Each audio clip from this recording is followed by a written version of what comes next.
চলুন আজ একটু অন্যরকমভাবে চিকেন বানানো যাক। তাই জন্য দেখুন আমি এখানে প্রথমে আলু কেটে নিয়েছি, আর আলুটাকে বেশ ভালোভাবে ধুয়ে নিয়ে এখন তেল গরম করে ওই তেলে আলুগুলোকে বেশ গোল্ডেন ব্রাউন করে ভেজে নিতে হবে। আলুটা যত বেশি ভালো ভাজা হবে খাওয়ার সময় তত বেশি টেস্ট হবে। তাই জন্য প্লিজ আপনারা একটু ধৈর্য ধরে আলুটাকে একদম গোল্ডেন ব্রাউন করে ভেজে নেবেন। এরপরে আমি ওই তেলেই চিনি, লবঙ্গ আর এলাচ এই সব কিছুগুলোকে দিয়ে হালকা নেড়ে নিয়ে এখন আমি ওই তেলে দিচ্ছি পেঁয়াজ কুচি আর দিচ্ছি আমি একটা কাঁচা লঙ্কা। এরপরে এগুলোকে বেশ ভালো মতো এখন ভেজে নিতে হবে। এরপরে পেঁয়াজটা হালকা ভাজা হয়ে এলে ওর ভিতরে এখন আমি এতে অ্যাড করছি 2টো টমেটো। আর এখানে আমি নিয়েছি 500 গ্রাম চিকেন, তাই জন্য এখানে আমি 2টো টমেটো ইউজ করেছি।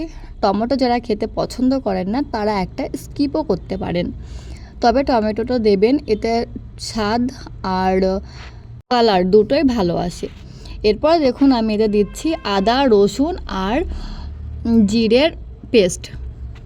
এতে আমি রেগুলার যে মশলাগুলো ইউজ করি সব মশলাগুলো এখন দিয়ে দিয়েছি। এর মধ্যে আছে স্বাদ মতো লবণ, হলুদ গুঁড়ো, লঙ্কা গুঁড়ো আর দিয়েছি আমি ভাজা মশলা। এখন আমি মশলাটাকে বেশ ভালো মতো কষিয়ে নেব যতক্ষণ না আদার কাঁচা গন্ধ চলে যাচ্ছে। এরপরে ওতে আগে থেকে ধুয়ে রাখা চিকেনটাকে দিয়ে বেশ ভালো মতো এটাকে আধা ঘন্টা কষিয়ে নিতে হবে। এরপরে আমি ওতে আগে থেকে ভেজে রাখা আলুটাকে অ্যাড করে দিচ্ছি। আলুটাকে জল দেওয়ার 5 মিনিট আগে অ্যাড করবেন, তা না হলে আলুটা বেশি সিদ্ধ হয়ে যাবে। আর এরপরে এখন আমি চিকেনটাকে বেশ সুন্দরভাবে নাড়াচাড়া করে নিচ্ছি দেখুন। আর এটাকে আমি আধা ঘন্টা থেকে 1.25 ঘন্টা বেশ ভালো মতো কষিয়ে নিয়েছিলাম। চিকেনটা যত বেশি ভালো কষানো যায় তত বেশি টেস্ট আসে। আপনারা এটাকে ঢাকা চাপা দিয়েও কষিয়ে নিতে পারেন, সেক্ষেত্রে চিকেনটা ভালো স্টিম হয়। আর চিকেনটা হচ্ছে কষানোর উপরে, যত বেশি কষাবেন তত বেশি টেস্ট আসবে। তাই জন্য তো একটু ধৈর্য ধরে কষিয়ে নিতে হবে, তাই না? তো চলুন, এখন আমার চিকেনটা বেশ ভালো মতো কষা হয়ে গেছে। এখন আমি এতে অ্যাড করে দিচ্ছি পরিমাণ মতো জল।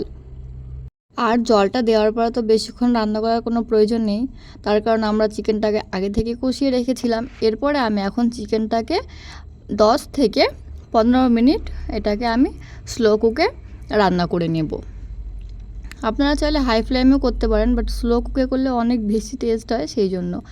তো এরপরে দেখুন আমি এতে দিয়ে দিচ্ছি 1 চামচ পরিমাণ গরম মশলা। আর আপনারা এতে ধনেপাতাও অ্যাড করতে পারেন, আজ আমার কাছে ছিল না তাই আমি এখানে অ্যাড করিনি। আর চিকেনের সঙ্গে ধনেপাতাটা অনেক ভালো যায়। তো চলুন আজকের মতো এখানেই, দেখা হচ্ছে অন্য একটা ভিডিওর মাধ্যমে।